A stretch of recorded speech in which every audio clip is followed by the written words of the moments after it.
Semangat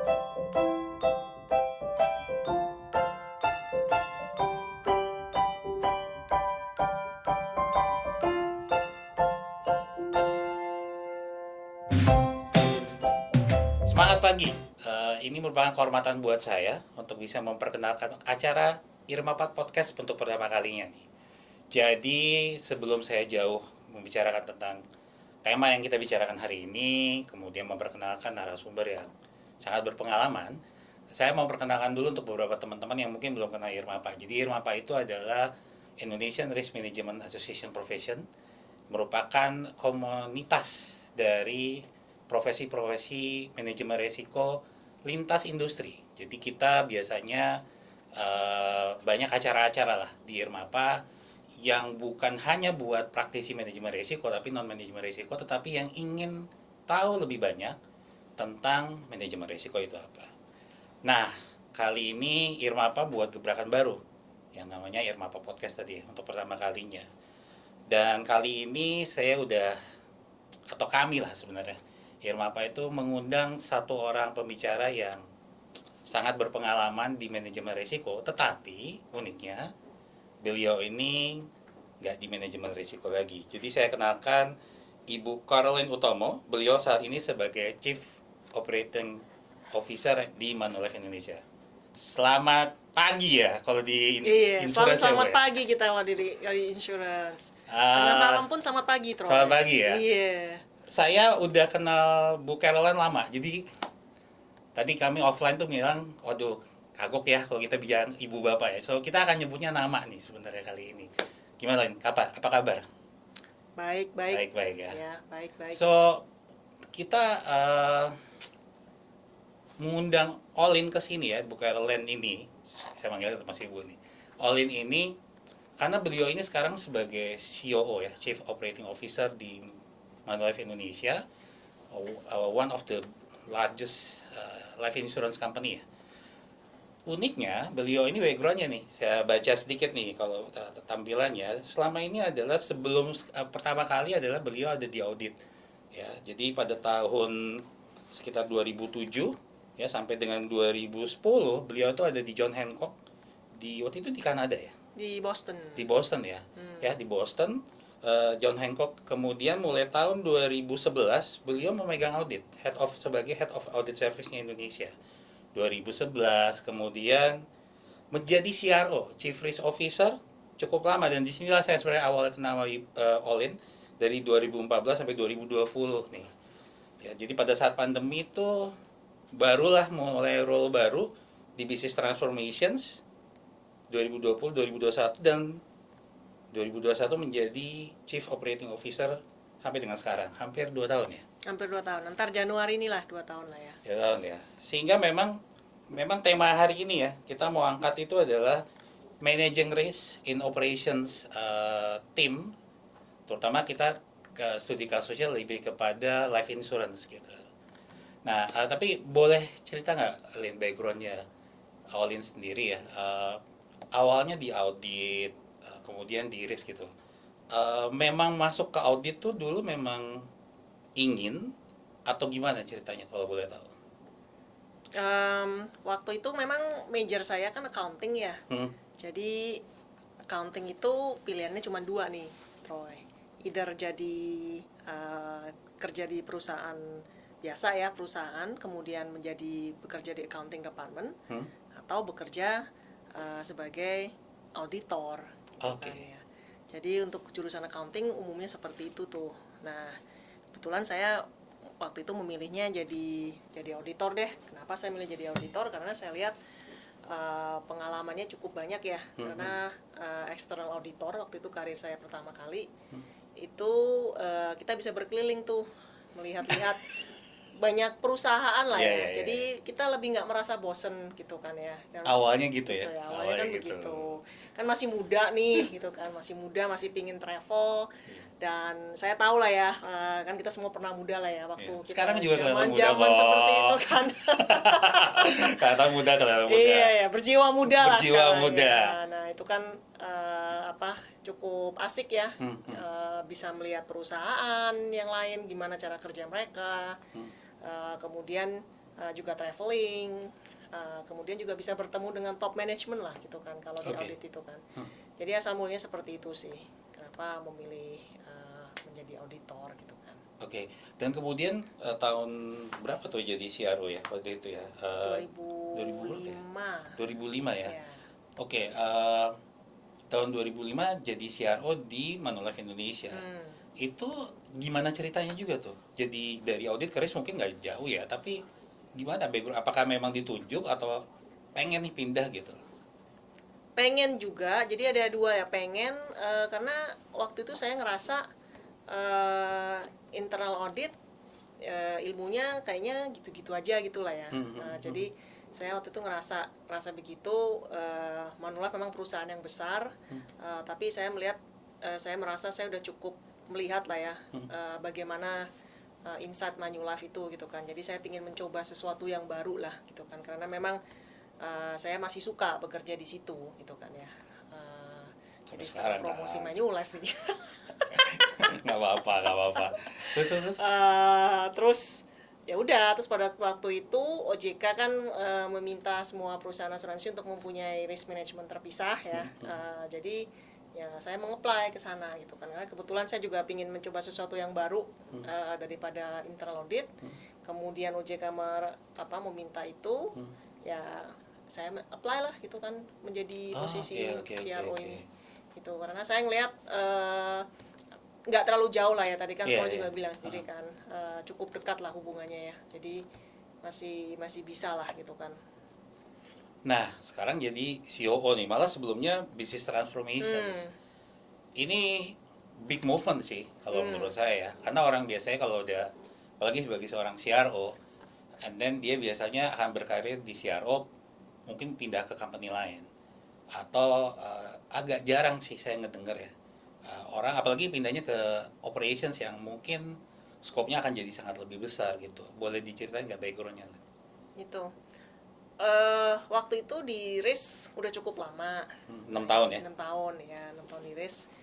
Kemudian saya ngerasa ini either pindah company atau kalau mau stay di company ya kudu mencari sesuatu yang baru nih. Oke, jadi cari tantangan sebenarnya awalnya. Ya, mencari tantangan yang baru lah ya. Nah, kemudian waktu itu bos saya juga bilang kayaknya I think it's time for you to move lah. Oke. Yang saya lihat sih biasanya memang risk karirnya either di risk atau finance ya, yang cukup berdekatan ya. Tapi memang dari dulu waktu saya di risk itu saya memang lebih passionate lah ya dengan operational risk lah, ORM gitu kan.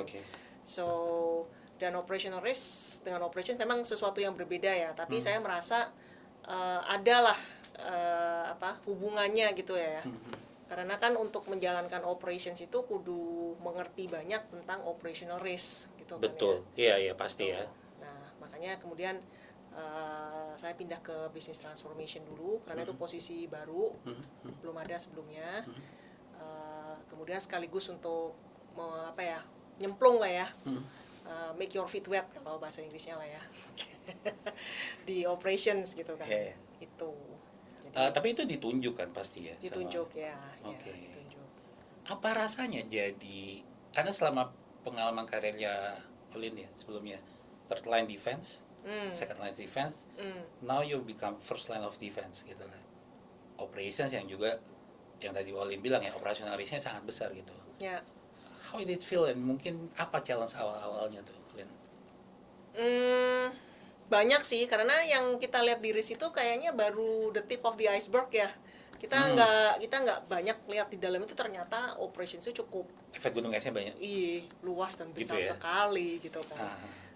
Jadi memang challenge pertama itu untuk belajar ya, learning curve-nya itu cukup steep ya.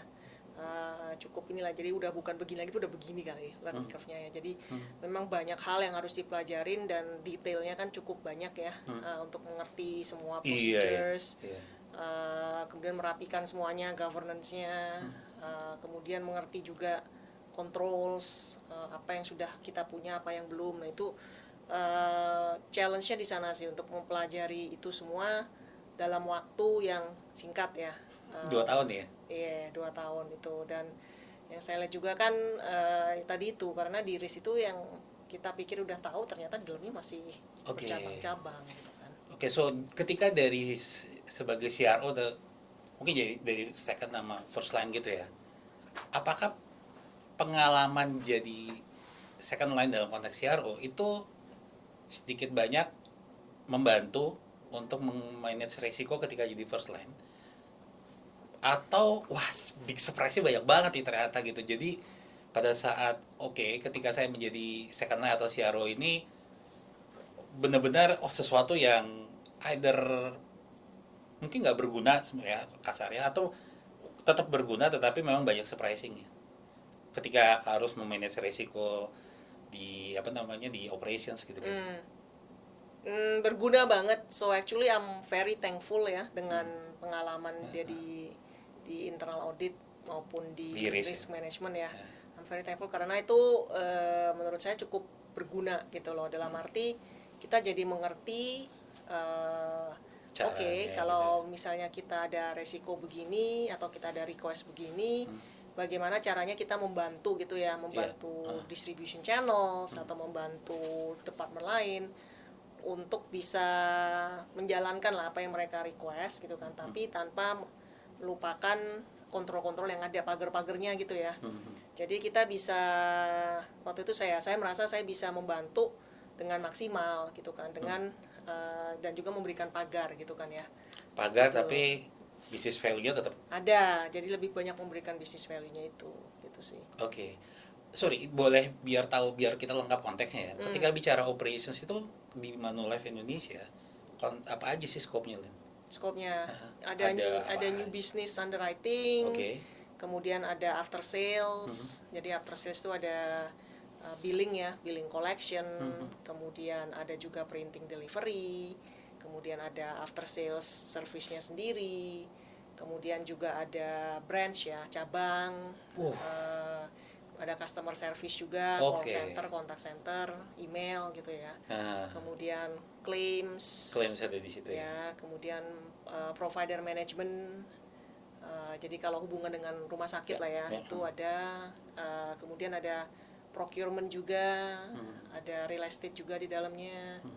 Kemudian ada transformation juga di operations. Itu sih kurang lebih skopnya. Banyak ya? Lumayan banyak ya. Lumayan banyak. Kayaknya agak ketika Olin bilang lumayan banyak nih, agak sedikit mencoba humble deh kayaknya. Karena kebayang tadi skopnya cukup banyak dan saya yakin jumlahnya pasti banyak gitu loh. So dengan kondisi sekarang, what is the biggest challenge ya? Mungkin ketika menjadi COO ya, apa biggest challenge? Dan kalau challenge kadang-kadang kita bicara tentang risk juga kan, yang mungkin paling selama 2 tahun ini paling challenging untuk di manage gitu. Kalau dari sisi risk itu lebih ke arah risk culture ya, menumbuhkan risk culture di operations gitu ya. Itu merupakan suatu challenge lah ya, karena kan operations di Manulife kan cukup besar ya, hampir 400 orang. Jadi bagaimana menumbuhkan risk culture ini ke teman-teman semua di operations gitu kan. Jadi menurut saya sih itu yang paling menjadi PR lah, terutama waktu di awal-awal ya, gimana menumbuhkan itu, memberikan pengertian ke teman-teman semua gitu kan tentang risk ini gitu kan. So gimana ada nggak tadi menemukan risk culture itu, apa yang udah dilakukan ini selama 2 tahun ini? Mungkin saya yakin Manulife udah bagus kan, pasti dong risk culture-nya, tapi and now you try to enhance. How ada nggak tips atau key points yang dilakuin Olin selama 2 tahun ini, lebih highlight kemana atau lebih ditekankan di mana? Ada 4 hal sih yang sudah kita lakukan dan akan terus kita lakukan ya.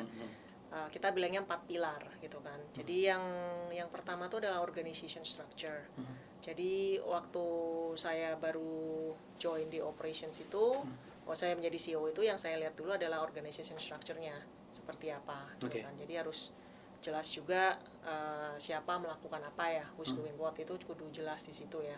Jadi organization structure salah satu yang saya lihat pertama tuh untuk menumbuhkan risk culture ini gitu kan. Yang kedua adalah mencari risk talent dan juga memberikan risk training ya. Maksudnya apa? Dalam hal ini part of organization structure juga saya merasa penting juga nih mempunyai risk function ya di operations gitu kan. Jadi Oke. kalau kita kenal three lines of defense ya, line Betul. 1, line 2, line 3, di Manulife kita punya namanya line 1B. Line 1B. 1B ya, line 1B. 1B ya. Cabang dari line Line 2. first line. Cabang dari first line dan second line juga sih. Oke. Jadi dia di tengah-tengah, fungsinya apa? Fungsinya untuk menjembatani antara 1 dan 2. Makanya kan umumnya 1B. Tetapi secara struktur line 1B ini ada di Operations. Reportnya ke saya. di line 1B. Iya. Dan ini hanya ada di operation saja atau ada di seluruh Manulife. Jadi di seluruh Manulife. Jadi udah jadi baku ya, standar baku. Jadi baku ya. Jadi di agency juga ada line 1B, di bank partners, bank insurance ya kita bilangnya, itu juga ada line 1B, di tim produk juga ada line 1B gitu kan. Oke. Nah, tujuannya apa line 1B ini ya, untuk salah satunya untuk menumbuhkan risk culture tadi itu kan. Itu sih. Jadi itu salah satu yang saya lakukan juga sih pada waktu awal-awal ya menjadi CEO itu. Kemudian juga memberikan banyak training. Jadi line 1B-nya ditumbuhkan, kemudian line 1B-nya memberikan training kepada in this case ya teman-teman di operations ya. Jadi kita tiap bulan di Manulife itu ada setengah hari yang didedikasikan untuk training ya. Dan itu tiap bulan. Okay. Ya, tiap bulan. Jadi setengah hari Jumat itu kita dedikasikan untuk training, dan saya minta teman-teman di line 1B itu selalu untuk mengisi gitu kan, mengisi acara training di situ gitu kan, dengan berbagai macam tentang inilah ya, risk related gitulah ya. Jadi line 1B ini adalah orang di first line of defense, tetapi tentu dia harus mempunyai pengetahuan tentang sedikit lebih banyak tentang pengetahuan tentang risk. Betul. Dan kontrol. Ya. Oke. Ya, dan menarik ya. Mereka juga jadi jembatan untuk second line dan third line gitu. Betul. Itu sih. Karena dia duduk posisinya di apa namanya di line 1 ya. Ya. Sejak kapan Manulife menerapkan ini kalau boleh tahu? Kita mulai menerapkan ini sejak hampir 2 tahun yang lalu ya. Sejak saya join jadi CEO itu, saya terapin itu, kemudian kita bentuk semua lah ya untuk ini juga, untuk departemen yang lain. Oke. Kalau di life insurance itu kan kita tahu ya, tantangannya cukup besar dalam konteks industri ya, dengan berbagai kondisi yang terjadi saat ini, sorotan beberapa kasus yang mungkin terjadi, kita nggak perlu sebutin nama lah ya. OJK juga lebih lebih memberikan perhatian kepada kepada perusahaan-perusahaan di asuransi ya, di dalam, karena ada kasus-kasus ini gitu loh. Apakah itu menjadi sebuah pressure ya buat teman-teman ketika hal ini juga yang menjadi pressure atau penekanan untuk kita mungkin dalam konteks ini Manulife Indonesia lebih baik di dalam menerapkan kontrol untuk memanage risiko atau gimana kondisinya? Kayaknya kita kan goal kita kan memang selalu ini ya, untuk selalu taat ya. Jadi menurut saya sih dengan adanya itu atau enggak tetap ya? Kita pingin tetap ini ya, memanage resiko itu gitu kan, karena kita tuh inginnya growth with quality gitu kan ya. Jadi kita mesti make sure juga kalau resiko-resiko itu juga termanage dengan baik lah, itu sih. Dan ditambah lagi dengan pressure itu ya semakin memantapkan kita, oke, kalau ini memang sesuatu yang memang sudah benar kita lakukan, itu sih. Oke. Untuk tahun 2023 nih, ke depannya. BTW tadi masih 2 tuh pilarnya. Oh, tadi masih 2 ya? Oke, kita lanjutin. 3 sama 4. Oke. Sorry. Tadi gini. Yang ketiga apa nih? Yang ketiga tuh tentang key risk indicators.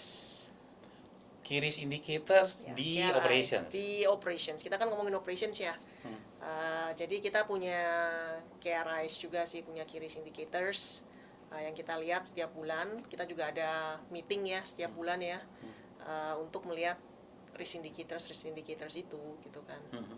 Itu sih. Nah, key risk indicator ini tapi ya difasilitasi oleh fungsi risk management. Ya, difasilitasi juga oleh line 2 ya. Gitu kan. So, what is different with before? Maksudnya gini, saya tahu bahwa KRI bukan hal baru di Manulife sebelum Olin masuk jadi CEO, dan mungkin udah dilakukan. So, apa yang dilakukan Olin untuk bicara dengan timnya dalam konteks key risk indicator, apakah key risk indicator dilihat supaya lebih relevan dengan bisnis atau mungkin lebih disiplin di dalam melakukan monitoring, atau apa yang dilakuin ini? Nah, itu where the fourth pillar joins comes in.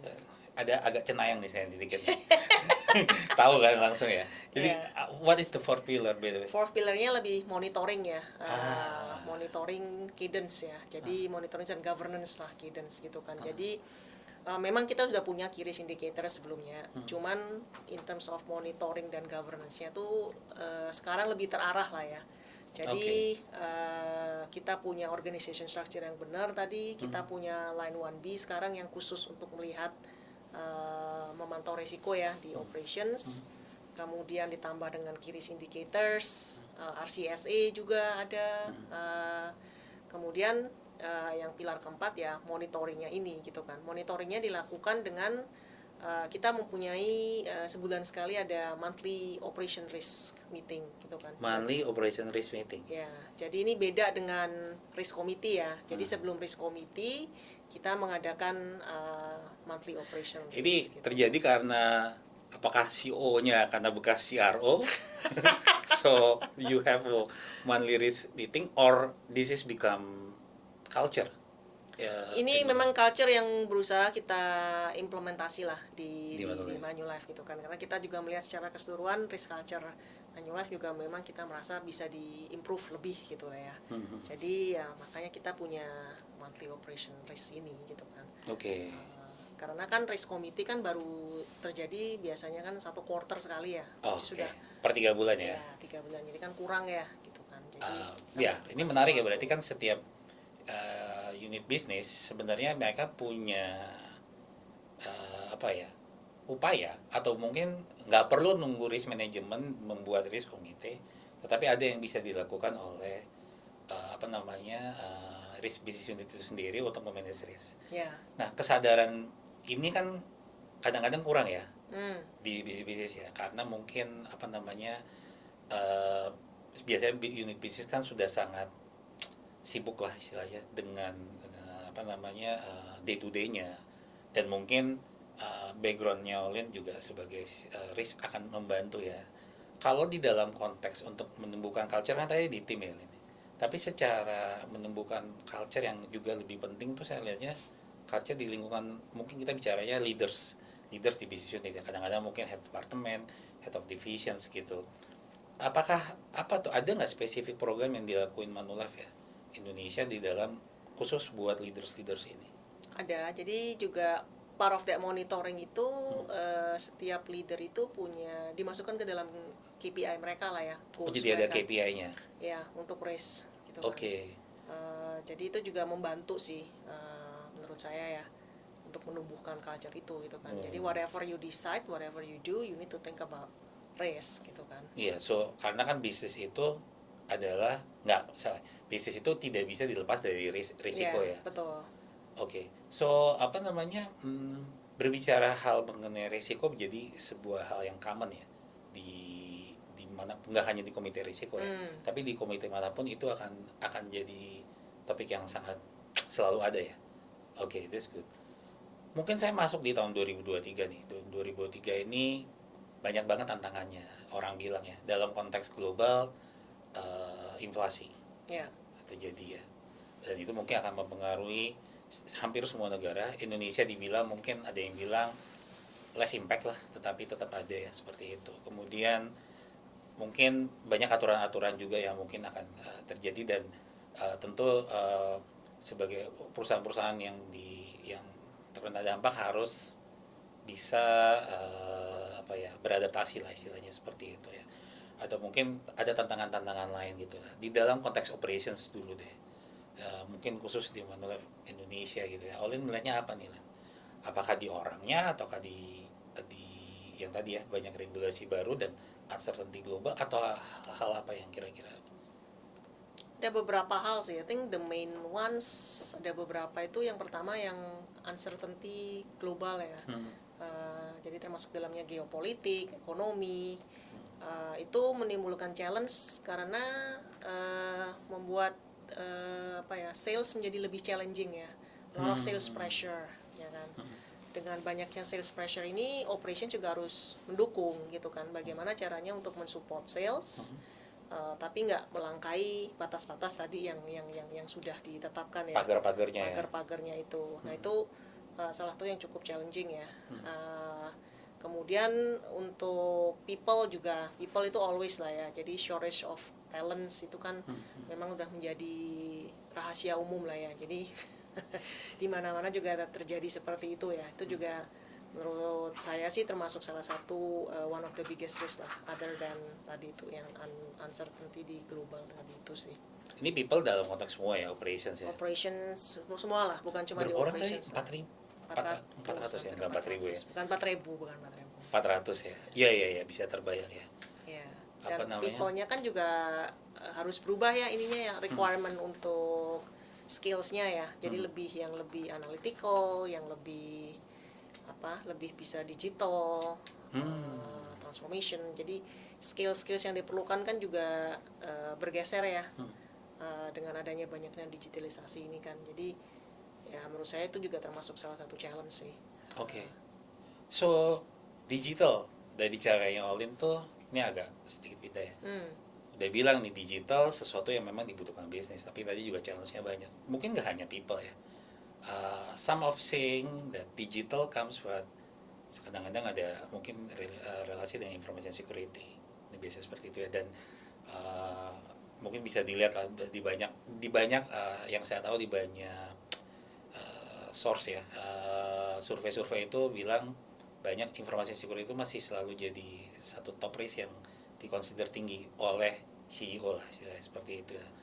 Kalau boleh tahu dalam konteks Manulife Indonesia, gimana Manulife Indonesia melihat konteks hubungannya digital dengan bagaimana mungkin menghadapi the downside of the digitalization atau risk yang mungkin dihadapi oleh dari digitalisasi tadi. Balik lagi ke people sih. Gitu ya. Ya. Karena menurut saya people is the most important ini ya, yang menjadi key ya. Untuk segala sesuatunya lah, mau entah digital atau bukan digital, information security atau bukan, itu balik ke people gitu kan. Jadi menurut saya sih kita perlu equip tim kita dengan knowledge, dengan pengetahuan, dan juga dengan ini ya upskilling ya. Upskilling teman-teman kita, tim kita untuk bisa siap menghadapi semuanya ini sih.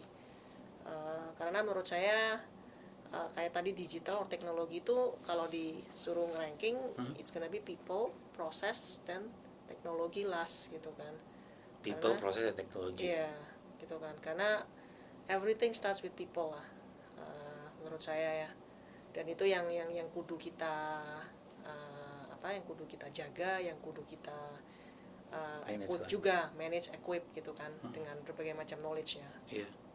Kalau dari global Manulife itu ada nggak standar-standar yang perlu diikuti ya di dalam konteks memanage risiko yang mungkin Olin juga harus terapkan, dan apakah standar-standar tersebut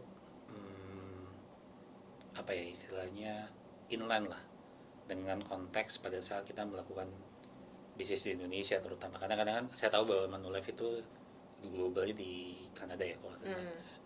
So is it helping from the global point of view ya, pada saat kita bicara dalam konteks lokal untuk memanage risiko gitu? How you look? Pastinya ada. Jadi global punya risk framework lah ya. Tapi mereka juga mengaturnya banyak secara prinsipal sih. Jadi bukan secara detail ya. Ya, jadi mereka punya risk framework. Ada berbagai macam risiko yang main risk yang kudu kita lihat. Dan semuanya tuh saya lihat juga cukup inline dengan apa yang di-expect oleh OJK lah ya. Karena OJK ada peraturan tentang penerapan manajemen risiko itu ya. Jadi kita sudah nge-map itu juga gitu sih. Jadi menurut saya nggak ada yang nggak ada yang bertentangan lah ya, itu sih. Oke. Tadi Olin bicara tentang RCSA nih. Ini menarik ya. Ini saya agak lebih detail lah. Buat orang risk itu, RCSA, Risk Control Self Assessment, itu kadang-kadang menjadi tools penting ya untuk meng-manage atau membuat daftar risiko beserta mitigasinya. Berapa sering sih di dalam konteks operations atau buat tim operations lah. Mungkin kalau tim risknya dari Manulife punya schedule-nya sendiri. Seberapa sering teman-teman di operations dalam yang dipimpin Olin menggunakan RCSA itu menjadi tools yang memang dipakai untuk melihat how risky is the business gitu ya. And kadang-kadang dalam konteks orang di luar manajemen risiko melihatnya kan RCSA itu dilihat hanya ketika tim risk datang ya. Apakah beda nih ketika dipimpin Olin menjadi tools yang mungkin lebih regular dilihat atau gimana Lin? How you do it? Yang ngejalanin bukan tim risk sih, yang ngejalanin di tempat kita adalah 1B ya? line 1B. Oke. Ya. Beda dia. Ya, jadi line 1B yang ngejalanin. Memang tim risk punya jadwal ya, Ketemu kan dengan line B-nya. Jadi setahun itu kita ada sekitar 2 sampai 3 RCSA yang kita jalanin ya. Untuk kebanyakan untuk high risk areas sih. Jadi setiap tahun teman-teman di risk management line 2 mereka mengassess gitu kan as a company kira-kira mana yang menjadi high risk areas. Operations tentunya pasti ada di situ gitu kan ya. Nah, kemudian dari situ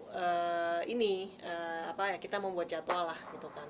Jadi untuk make sure yang high risk areas ini kita selalu hit at least setiap setahun apa 2 tahun, setahun setengah gitulah ya, sekali gitu kan. Tapi itu dipantaunya memang setahun 2 kali tadi atau ada lebih reguler lagi di tim teman-teman di operation atau di 1B tadi? Nah, setelah RCSA-nya dibuat, ada testingnya juga, ada action plan-nya kan. Action plan-nya ini kita track gitu kan.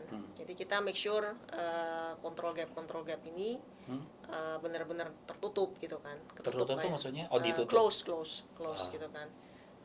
Itu sih. Jadi monitoringnya lebih banyak di action plans-nya ini dari RCSA-nya ini. Dan harapannya kan when di RCSA terjadi lagi ya, the next year a year and a half, itu udah nggak ada tuh gitu kan. Kita udah ditutup ya? Ya, udah ditutup. Gitu sih. Di dalam 2 tahun menjadi seorang COO gitu ya, ada nggak sih resiko-resiko yang secara teori harus ditutup tapi ternyata nggak bisa nih? Maksudnya di dalam salah satu cara untuk perlakuan resiko lah istilahnya itu kan accept the risk gitu. Ada nggak resiko-resiko yang ini harus di accept nih, dan mungkin gimana caranya sehingga kalau accept kan biasanya resikonya berarti tidak bisa di manage ya, atau tidak, level resikonya tidak bisa diturunkan. Ada nggak pengalaman kayak gitu selama jadi? So far sih kayaknya lebih case by case ya, tapi karena kan resiko juga aku rasa nggak bisa 100% diturunkan close ya. Jadi ada beberapa hal misalnya di underwriting risk, kita menerima cases yang case by case yang sebetulnya mesti mempunyai medical apa gimana, tapi kemudian kita bisa nurunin sedikit lah medical requirement-nya misalnya, dan kita isap itu. Jadi kita melihat itu case by case, dan kebanyakan untuk itu kita selalu melibatkan CRO kita gitu kan. Jadi CRO kita selalu in the loop, kemudian juga dari teman-teman di CFO, Chief Actuary. Jadi waktu kita membuat keputusan itu, mengambil keputusan itu juga semua orang sudah tahu gitu loh. Ini loh resikonya, ini yang yang kira-kira akan kita ambil resikonya. Kita akan accept resiko ini, tetapi ini adalah mitigating controls yang kita lakukan untuk mengadres itu gitu kan ya. Ada nggak mungkin tapi tetap ada guidance-nya ya, mau seperti umpamanya risk appetite standar gitu? Ada. Itu yang menjadi koridor digunakan atau gimana? Ya, itu digunakan, tapi juga risk appetite kita kan cukup general juga ya. Karena kan kita juga nggak mau terlalu mengikat atau mendikte ya sampai sedetail itu kan. Jadi risk appetite ada quantification-nya juga, tapi balik lagi kan ke people ya, dan subjektifnya itu kan ya. Jadi ada beberapa hal memang yang memang kita tahu, kita akan accept. Kadang-kadang juga beberapa cases kita escalate ke CEO juga gitu kan, dan ke BOD gitu kan ya, untuk supaya mereka aware gitu kan, ini resiko yang ingin kita ambil gitu. Oke. Nah, pengalaman menjadi CRO balik lagi nih. Kemudian sekarang jadi CEO. Is it helping you untuk atau bagaimana mungkin Olin melihatnya ketika jadi CRO sekarang jadi lihat gitu ya. Untuk mengambil yang tadi Olin bilang kayak ada beberapa hal yang harus menjadi pertimbangan sehingga kita nggak bisa in teori aja nih bahwa resikonya benar-benar harus dimitigasi, kemudian ada beberapa pertimbangan. Gimana itu pengalamannya mungkin ketika jadi CRO ngelihatnya kenapa sih nggak bisa di-manage resikonya kok seperti itu, dan ketika posisinya di line B, is it apa ya, mengejutkan nggak? Atau ternyata memang nggak semudah itu atau gimana? Ya itu, ternyata tidak semudah itulah ya. Makanya tadi kan saya mention di pertama kali kan kayaknya taunya cuman the tip of the iceberg gitu kan. Ternyata esnya tuh gunungnya dalam banget gitu kan.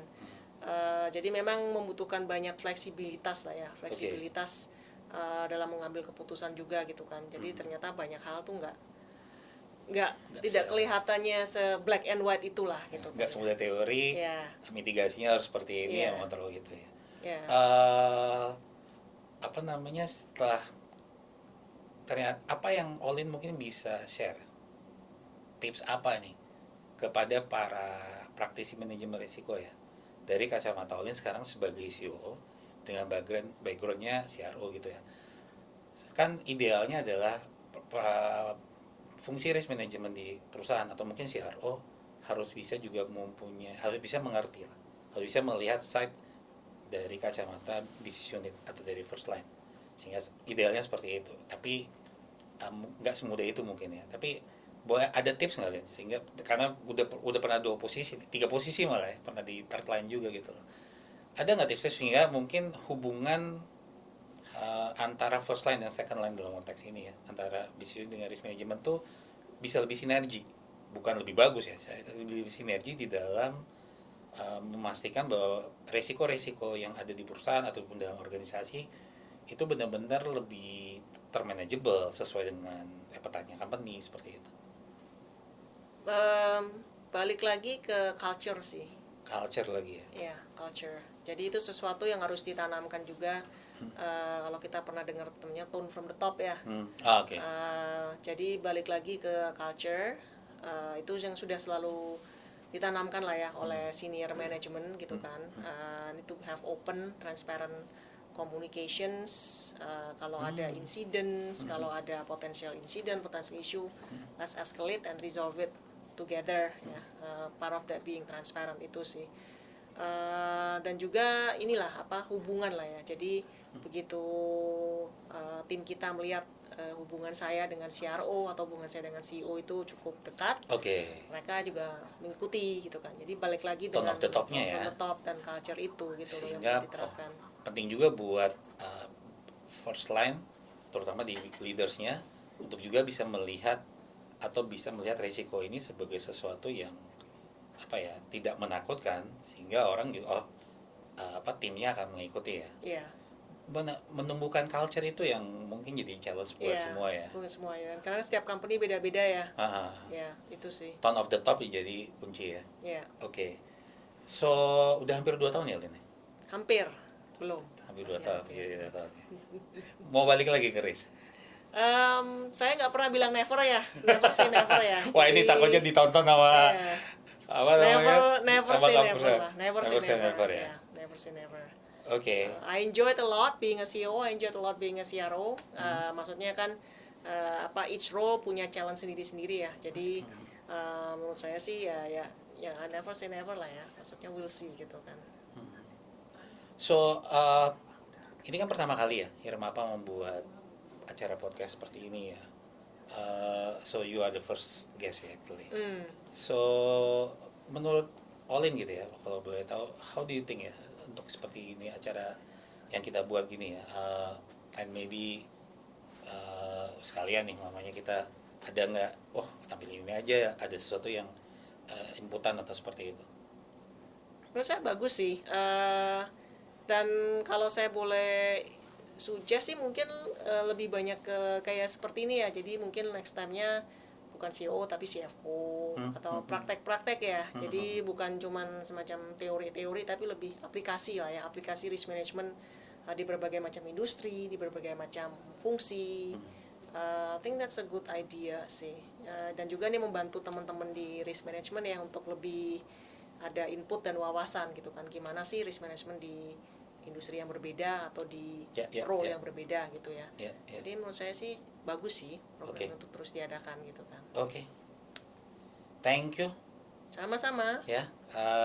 This is apa ya, kehormatan buat Irmapa untuk bisa menghadirkan Ibu Caroline. Ya, Ibu ya. Iya. Uh, Udah biasa. Looking award ya sudah. Sekali lagi saya atas nama Irmapa mengucapkan terima kasih atas kehadiran Ibu Caroline, atas kehadiran Bapak Ibu. Ini merupakan podcast kami yang pertama, tapi tentu bukan yang terakhir. Jadi seperti Ibu Olin bilang tadi, kita sebenarnya memang pengen menghadirkan tamu-tamu bukan hanya di satu industri saja, berbagai macam industri, sharing tentang praktek manajemen risikonya, sehingga itu bisa menjadi value lah, create value buat semuanya. Dan kita ingin membuat orang atau praktek risk management itu jauh lebih baik, bisa membantu perusahaan dalam mencapai tujuannya ya. Pasti seperti itu. Jadi untuk hari ini sekian dulu, thank you sekali lagi. Sampai jumpa lagi di acara podcast Irmapa berikutnya. Thank you.